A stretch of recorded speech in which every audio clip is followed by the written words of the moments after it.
Some heroes don't wear medals anymore.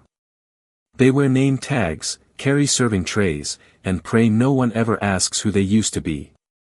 The crystal chandeliers of the Blackstone Grand Club shimmered across polished marble floors as laughter drifted through one of the most exclusive charity galas in downtown Chicago.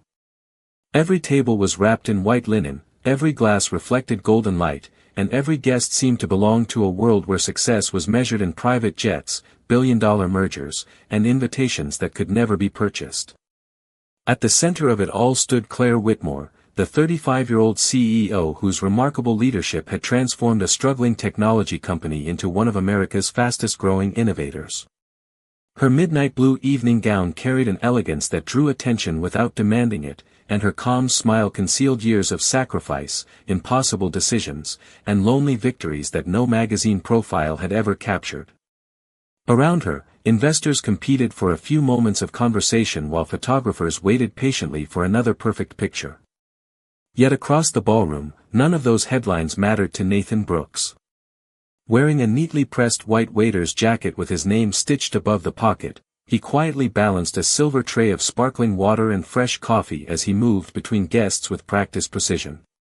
Most people never looked directly at him. Some reached for glasses without making eye contact. Others continued million-dollar conversations as though he were another piece of expensive furniture decorating the room.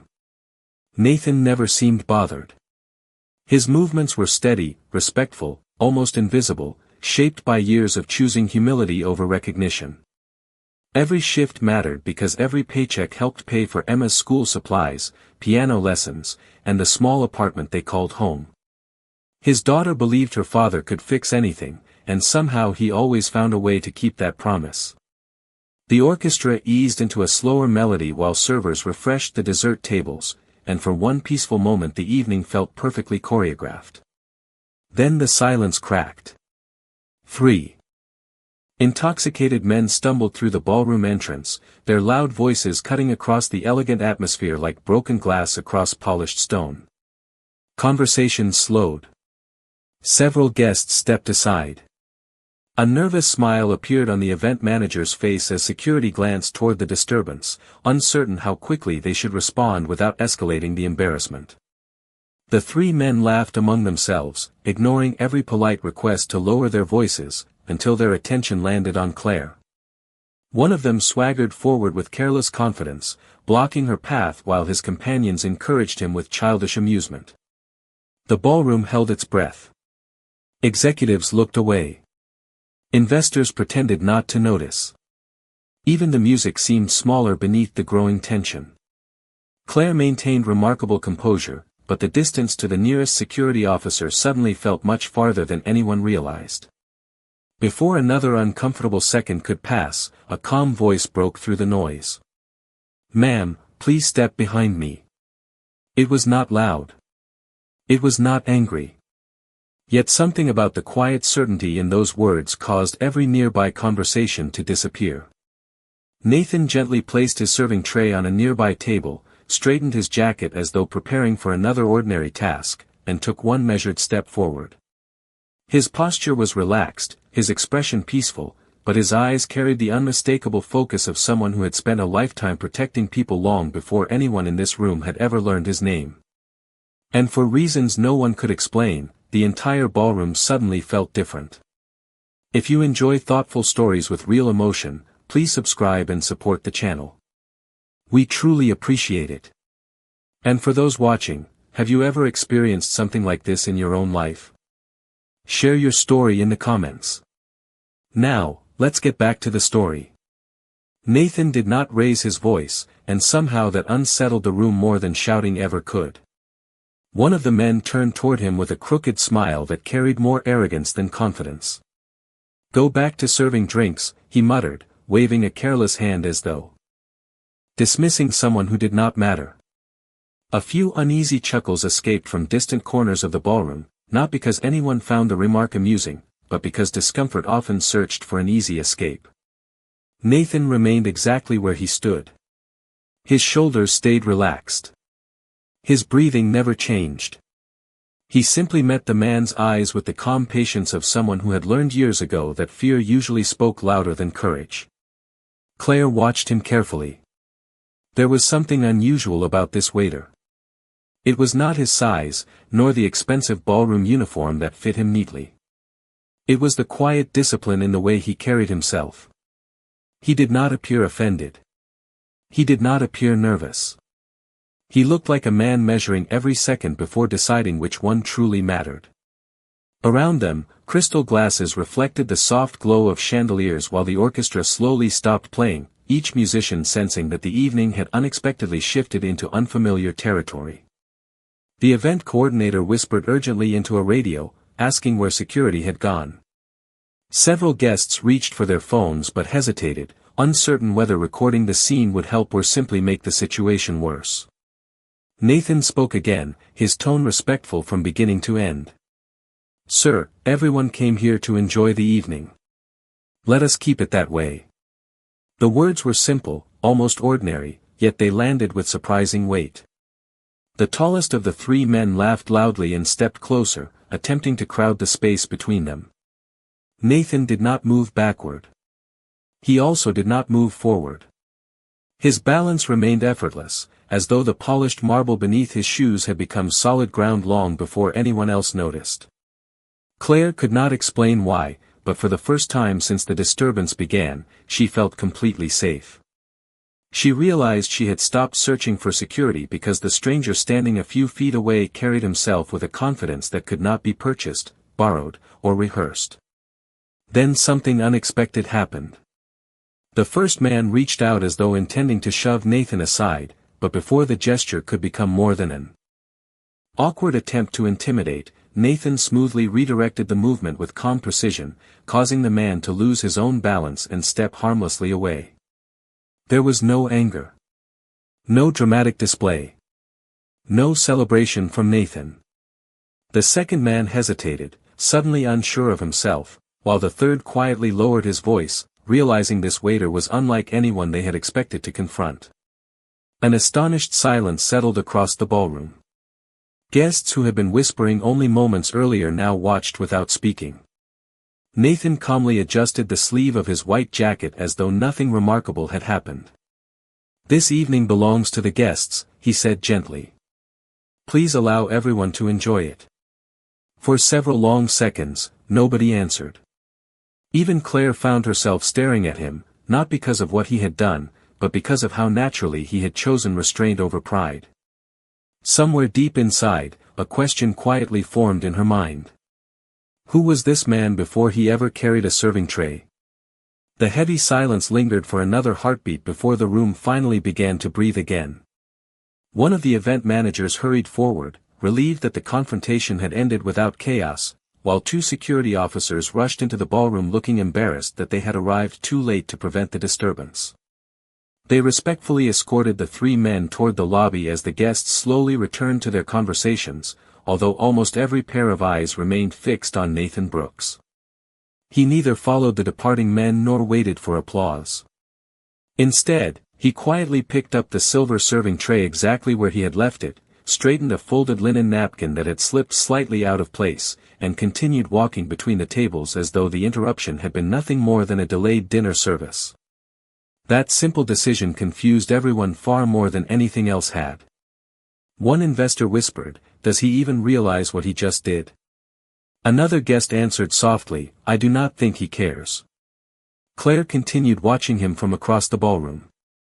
She had spent years surrounded by executives who celebrated every small success, announced every generous donation, and made certain every camera captured their best angle. Yet this man had quietly protected a room full of strangers and returned to serving sparkling water without asking for recognition. The contrast unsettled her in the most unexpected way. She accepted a fresh glass from another server but found herself searching for Nathan instead. When he approached her table several minutes later carrying a tray of coffee cups, his expression remained exactly the same as before. Calm. Respectful. Entirely focused on his work. "Would you like fresh coffee, ma'am?" he asked politely. Claire studied his face for a moment before answering. "Thank you. Yes, please." As he carefully poured the coffee into her cup, she noticed something unusual. Along the inside of his left wrist rested a narrow faded scar, almost hidden beneath the cuff of his white jacket. It looked old, not recent, the kind that belonged to someone who had lived through difficult seasons without speaking about them. Nathan gently placed the cup before her. "I hope the rest of your evening is much more peaceful." Claire smiled faintly. "You made sure of that." Nathan simply nodded once. "Everyone deserves a safe evening." Before she could ask another question, he excused himself and continued toward the neighboring table where an elderly couple thanked him warmly for fresh tea. There was no trace of pride in his voice. No desire to revisit what had happened. He treated every guest with the same quiet courtesy. Across the ballroom, conversations gradually shifted away from business deals and stock prices. Instead, people spoke about the mysterious waiter whose composure had transformed the atmosphere of the evening. Some believed he had once been a police officer. Others guessed he had worked private security for celebrities. One guest insisted he must have been a martial arts instructor. No one came close to the truth. Near the grand entrance, the club's general manager approached Nathan with visible gratitude. "Nathan, you handled that remarkably well. I will make sure corporate hears about this." Nathan offered a modest smile. "Thank you, sir. I was only doing what anyone should do." The manager looked at him for a long second before quietly replying, "No, son. Not everyone would." Those simple words lingered in the air long after the manager walked away. Claire heard every one of them. And somewhere beneath the polished elegance of the ballroom, beneath the music that had finally begun again and the laughter that slowly returned, an unexpected curiosity took root inside her heart. She no longer wanted to know what Nathan Brooks did for a living. She wanted to know what kind of life could shape a man who believed courage required no audience at all. The gala finally reached its closing hour, and one by one the guests drifted toward the grand entrance beneath rows of glowing chandeliers that now seemed softer than before. Luxury sedans lined the circular driveway while valets hurried through the cool Chicago evening, opening doors and exchanging polite greetings. Claire Whitmore thanked several members of the charity board, smiled for a final photograph, and accepted countless compliments about another successful event. Yet none of those conversations stayed with her. Her thoughts kept returning to the quiet waiter who had somehow become the most unforgettable person in a ballroom filled with the country's wealthiest executives. As the last guests departed, Nathan Brooks carefully gathered empty glasses from a nearby table, folded each linen napkin with practiced precision, and quietly wheeled a service cart toward the kitchen. There was no sign that he expected praise. No hint that he believed the evening had been extraordinary. It had simply been another shift, another paycheck, another night bringing him one step closer to providing the stable childhood he wanted for Emma. Inside the service hallway, the bright ballroom lights gave way to softer fluorescent fixtures and the familiar scent of fresh coffee, polished wood, and industrial dishwashers humming steadily in the background. Fellow employees greeted Nathan with warm smiles that carried genuine respect. "You handled yourself well tonight," one dishwasher said while stacking clean plates. Nathan answered with a modest smile. "Everyone stayed safe. That is what matters." Another server shook his head in quiet amazement. Most people would still be talking about it. Nathan gently placed a tray onto a storage shelf. "Tomorrow there will be another event. The guests deserve the same service they expected tonight." His words reflected a discipline that seemed deeper than simple professionalism. Meanwhile, Claire paused outside the ballroom doors instead of walking directly toward her waiting car. She turned to her executive assistant, Hannah Mercer, who had worked beside her for almost 7 years and knew when curiosity had replaced routine. "Do you know the waiter named Nathan Brooks?" Claire asked. Hannah searched her memory before answering. "Only by name. I believe he has worked here for a little over 2 years. Everyone says he is dependable. He never misses a shift." Claire looked back through the open doorway where Nathan was quietly arranging chairs with another employee. "That is not what I meant." Hannah studied Claire's expression carefully. "You think there is more to him?" Claire nodded almost imperceptibly. People who seek attention usually announce themselves. He did the opposite. Hannah smiled. Would you like me to ask the club manager about him? Claire hesitated for several seconds before replying. Not tonight. I do not want him to feel as though he is being investigated because he helped me. Yet even as she spoke those words, she knew the question would not leave her alone. Back inside, Nathan finished his final task, removed his white waiter jacket, and neatly folded it into his locker. Hanging beside it was a faded gray sweatshirt, a well-worn backpack, and a small framed photograph of a smiling little girl missing one front tooth as she hugged her father beneath bright autumn leaves. Nathan looked at the picture for a quiet moment before placing it carefully back inside the locker. He switched off the light, locked the metal door, and walked into the cool night carrying nothing except his backpack and the peaceful expression of a man who measured success not by applause, but by the promise of making it home before his daughter fell asleep.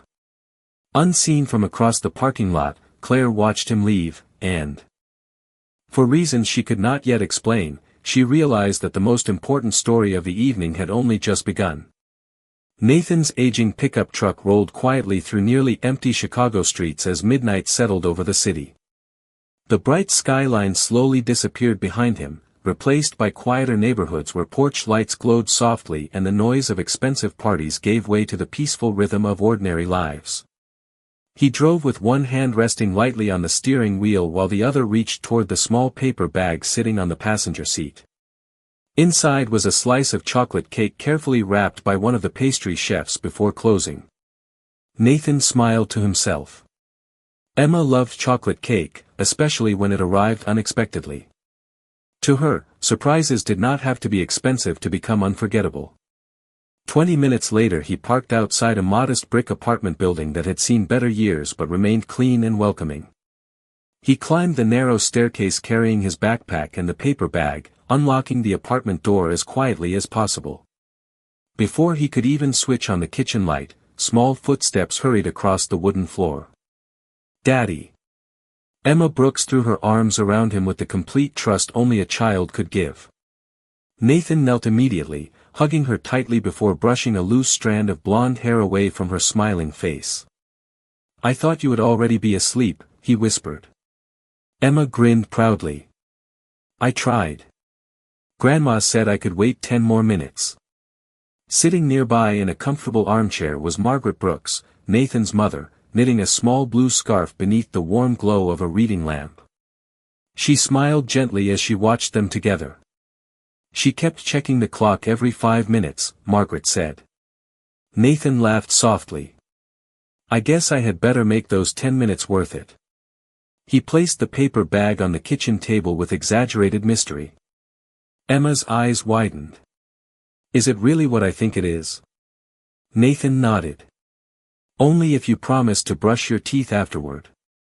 Emma carefully unfolded the wrapping and gasped happily at the slice of chocolate cake. To anyone else it would have seemed ordinary. To her it looked like a birthday celebration. They divided it into 3 small pieces, each taking only enough to enjoy the moment rather than finish the dessert. Nathan listened while Emma excitedly described her science project, her piano lesson, and the stray cat she hoped to adopt someday.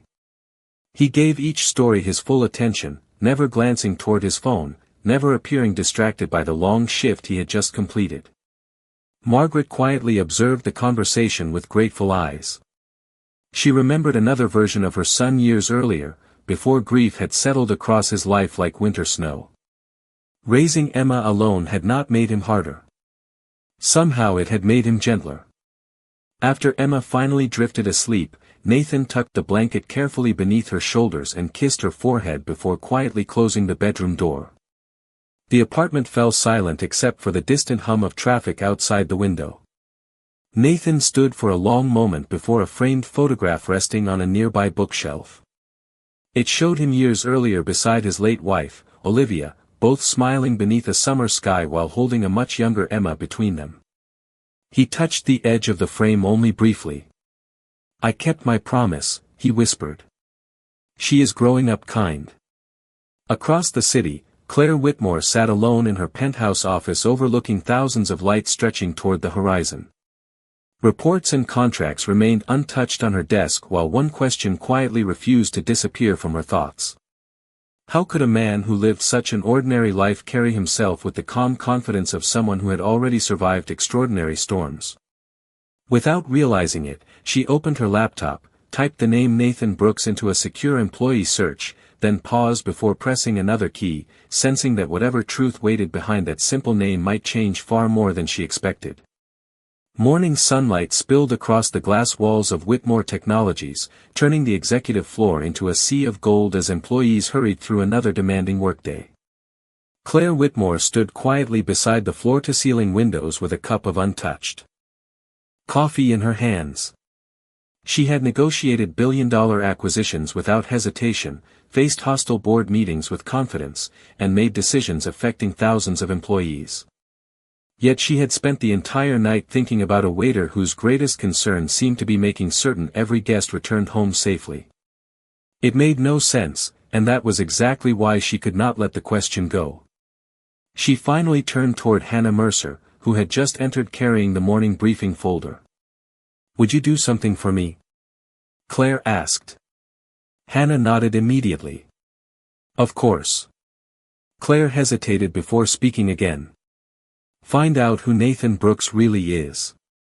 Not gossip. Not rumors. Only the truth." Hannah recognized the seriousness in her employer's voice and quietly left the office. Several hours later she returned carrying a slim envelope instead of the thick reports Claire expected. "There is almost nothing in public employment records," Hannah explained. But one reference led to another. Claire opened the folder. The first page contained only a simple photograph taken years earlier. Nathan looked younger, standing in military dress uniform with the same calm expression she had seen inside the ballroom. Her eyes slowly moved downward. United States Army Ranger. Multiple overseas deployments. Silver Star recipient.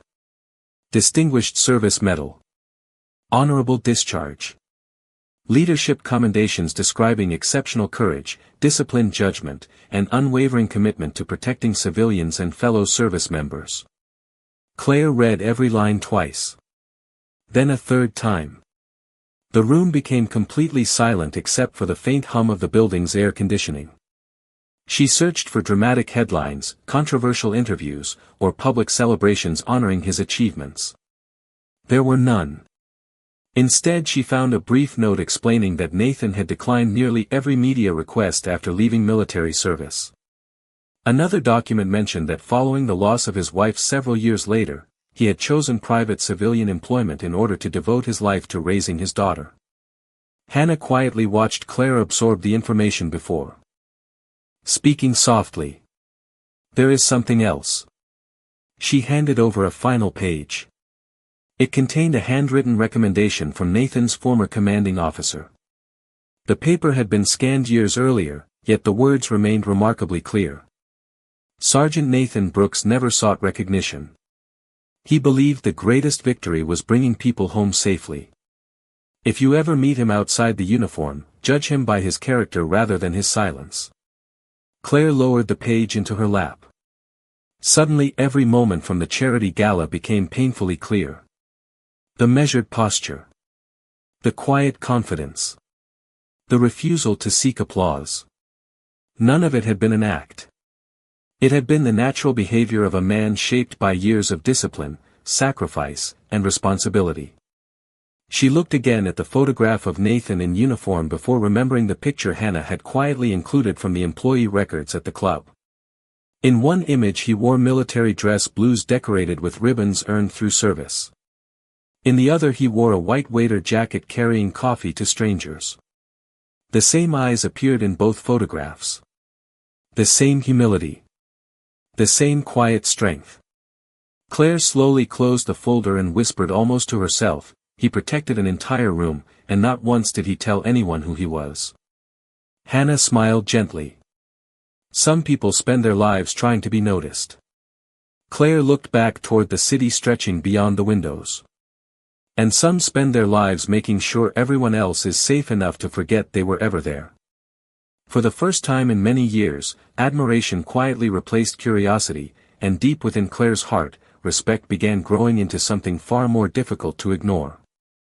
Nearly a week passed before Claire returned to the Blackstone Grand Club, but this time there were no television cameras, no charity board, and no glamorous celebration waiting inside. She arrived shortly after 6 in the evening dressed in a simple cream-colored business suit instead of an evening gown, hoping to blend into the ordinary rhythm of the restaurant before the dinner rush began. The familiar sound of polished silverware, soft piano music, and quiet conversations filled the room.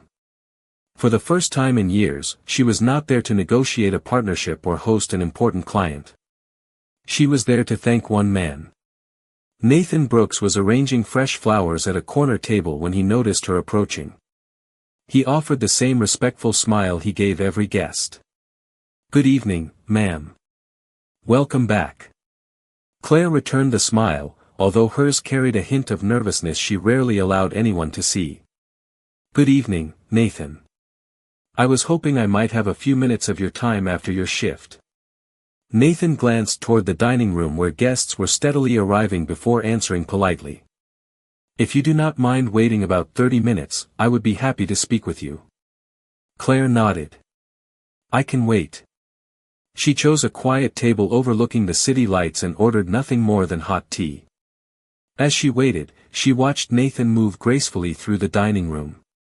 He greeted every customer with the same kindness, remembered the favorite dessert of an elderly couple, helped a young father calm his restless little boy by quietly bringing him crayons and paper, and thanked every kitchen employee who passed him in the hallway. There was no difference between the respect he offered a wealthy executive and the respect he offered the dishwasher carrying clean plates. That realization touched Claire more deeply than any line she had read in his military record. 30 minutes later Nathan removed his waiter apron, washed his hands, and joined her at the table carrying 2 cups of fresh coffee.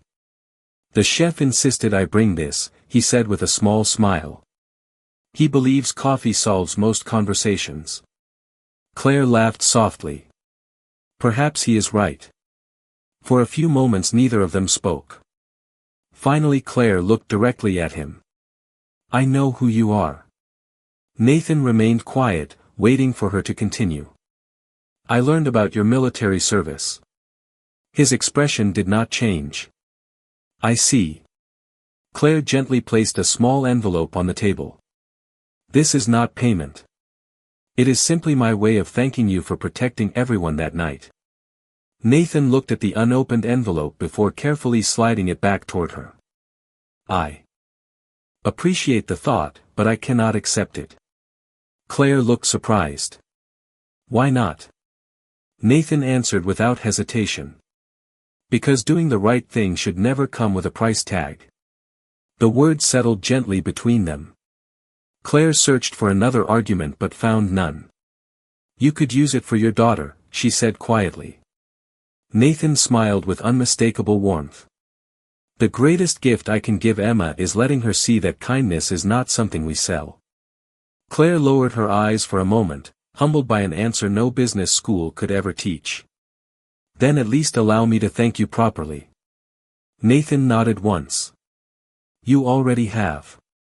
She looked up in confusion. Nathan continued gently. "You came here yourself instead of sending someone else. Respect is worth more than money." Claire felt an unexpected tightness in her throat. All her life people had admired her success, her wealth, or her influence. This was the first time someone had quietly valued her sincerity above everything else. As they stepped outside beneath the cool evening sky, neither of them realized that this simple conversation, built not on power but on mutual respect, had become the true beginning of a story neither one of them had ever expected to live. The following Saturday morning arrived wrapped in clear blue skies and the crisp promise of early autumn. Nathan stood near the entrance of Lincoln Park Elementary watching children hurry across the sidewalk with backpacks bouncing against their shoulders. Emma adjusted the strap of her violin case and looked up at her father with bright hopeful eyes. "Do you think I will remember every note?" she asked quietly. Nathan smiled as he knelt beside her. I think you have already done the hardest part. Emma tilted her head. What was the hardest part? Nathan gently tapped the center of her chest. Having the courage to walk onto the stage. She smiled and hugged him before running toward the school auditorium. Nathan remained outside for a moment, enjoying the cool breeze that carried the scent of fresh leaves and nearby coffee shops. His phone vibrated softly. The screen displayed an unfamiliar number. Mr. Brooks, a calm voice asked after he answered. This is Hannah Mercer. Ms. Whitmore asked me to call because there has been an unexpected situation. Nathan listened quietly. A community scholarship concert sponsored by Whitmore Technologies had nearly been cancelled after the volunteer coordinator became ill only hours before the event. Hundreds of local families were already on their way, including children who had practiced for months. Hannah apologized for calling on such short notice but explained that Claire remembered Nathan mentioning Emma's school performance and hoped he might know local volunteers who could help organize families and keep the afternoon running smoothly. Nathan looked through the auditorium doors where Emma was laughing with classmates before answering. Her performance finishes in 40 minutes. After that, Emma and I will come. Hannah thanked him with obvious relief. Less than an hour later Nathan and Emma arrived at the downtown community arts center where volunteers hurried between registration tables carrying programs and name tags. Claire greeted them with a grateful smile that looked far less like the confident executive the world admired and far more like someone carrying the weight of disappointing hundreds of children. I am sorry to ask this of you, she said sincerely. Nathan looked around the busy lobby for only a few seconds before offering a reassuring nod. You already have wonderful people here. They simply need someone to help them work together. There was no panic in his voice, only quiet confidence. Within minutes he organized check-in lines, guided nervous parents toward the correct rehearsal rooms, asked older students to mentor younger performers, and thanked every volunteer for their time. Emma happily joined another group of children, handing out printed programs with the same cheerful kindness she had learned from her father. Claire watched the transformation with amazement. No expensive consultant had been hired. No dramatic speeches had been given. A man who earned his living serving tables had quietly brought order simply by treating everyone with patience and respect. By the time the first young musician stepped onto the stage, the lobby had become calm, organized, and welcoming again. Claire stood beside Nathan near the back of the auditorium as applause filled the room after the opening performance. You have a gift, she whispered. Nathan gently shook his head. No. People simply do their best when someone reminds them they matter. Claire looked toward Emma, who was encouraging another frightened little girl before her performance. Then she looked back at Nathan. In that quiet moment she understood that the greatest strength she had ever witnessed was not found in military medals, corporate titles, or public recognition. It lived inside ordinary acts of steady compassion that inspired everyone nearby to become a little braver themselves. 1 year later the Blackstone Grand Club once again filled with music, warm conversation, and the quiet elegance of another charity evening, but this gathering felt different from every event that had come before. Instead of celebrating record profits or corporate milestones, the guests had gathered to support scholarships for children from working families who dreamed of studying music, engineering, and the arts. At the center of the ballroom stood Claire Whitmore, welcoming every donor personally with the same grace that had made her admired in business. Yet anyone who watched closely would notice that her greatest smile appeared whenever the entrance doors opened. A familiar pickup truck rolled into the valet lane, and moments later Nathan Brooks stepped inside wearing a simple navy suit that fit him perfectly without trying to impress anyone. Beside him walked Emma, now taller, carrying herself with the same quiet kindness that had become her father's greatest gift to the world. The ballroom slowly grew quieter as people recognized the man whose story had spread not through newspaper headlines but through grateful conversations shared from one family to another. Nathan greeted every employee before speaking to a single executive. He thanked the valet, shook hands with the kitchen staff, and smiled warmly at the young servers beginning their first evening on the job. Nothing about success had changed the order of his priorities. Claire crossed the room to welcome them, but there was no dramatic announcement, no spotlight, and no photographers waiting for the moment. She simply looked at Nathan and smiled. "I am glad you came." Nathan returned the smile with the same calm sincerity that had first captured her respect. "We would not have missed it." Emma reached for Claire's hand without hesitation. "Miss Whitmore, I brought something for you." From her small bag she carefully removed a framed photograph taken during the community concert months earlier. It showed children laughing backstage while volunteers worked together, and in the corner of the picture Nathan and Claire were helping two nervous students adjust their music stands. On the back Emma had written in careful handwriting, "Thank you for believing that kindness can change lives." Claire's eyes filled with quiet emotion as she held the gift close to her heart. During the evening she addressed the audience with a speech far shorter than anyone expected. She spoke about innovation, opportunity, and responsibility, but her final words carried the deepest truth. "The strongest people I have ever met are not always the ones standing on a stage. Sometimes they are quietly serving others, asking for nothing in return. Real leadership begins with character, and real success is measured by the lives we help lift."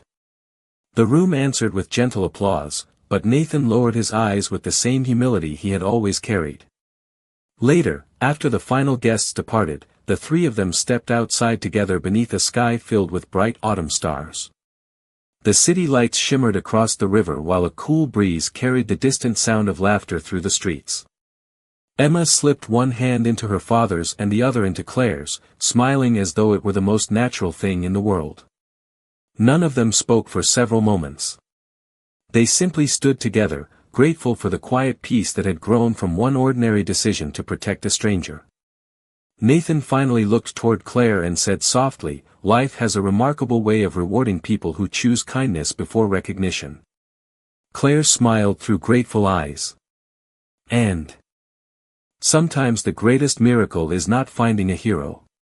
It is discovering that heroes choose ordinary lives because love matters more than applause."